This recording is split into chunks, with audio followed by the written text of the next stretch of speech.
তারা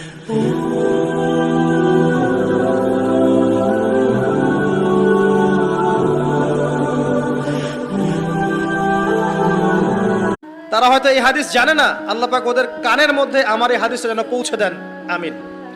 নবী সাল্লাল্লাহু আলাইহি ওয়াসাল্লাম বলেছেন, আমি মেরাজের রাতে যখন গিয়েছি তখন এক শ্রেণীর মানুষকে দেখেছি, ওদেরকে শাস্তি দেয়া হচ্ছে।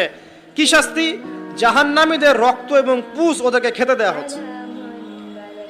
জিবরাইল আলাইহিস সালামকে জিজ্ঞাসা করা হলো যে এরা কারা? তিনি বললেন, এরা আপনার উম্মতের সেই সব ব্যক্তি যারা মাদকদ্রব্য সেবন করত। আল্লাহ রাব্বুল আলামিন তার হাবিবের মাধ্যমে জানিয়েছেন, যখন কোনো মুসলিম মাদক সেবন করে বা কোনো ব্যক্তি মাদক সেবন করে তখন 40 দিন তার নামাজ কবুল হয় না।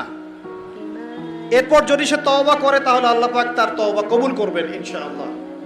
যদি সে আবারও মাদক খায় তওবা করার পর, আবার 40 দিন তার নামাজ কবুল হবে না। যদি সে আবার তওবা করে আল্লাহ পাক আবার তাকে মাফ করে দিবেন। যদি সে আবারও মাদক খায় আবার 40 দিন তার নামাজ কবুল হবে না। তারপর যদি আবার তওবা করে আবার আল্লাহ তাকে মাফ করে দিবেন। এরপরেও যদি সে আবার মাদক দ্রব্য সেবন করে, নবী সাল্লাল্লাহু আলাইহি ওয়াসাল্লাম বলছেন তাকে আল্লাহ রাব্বুল আলামিন পরকালে মৃত্যুর পরে তিনাতুল খাবাল পান করাবেন। তিনাতুল খাবাল। জিজ্ঞাসা করা হল, ইয়া রাসূলুল্লাহ, তিনাতুল খাবাল কি জিনিস?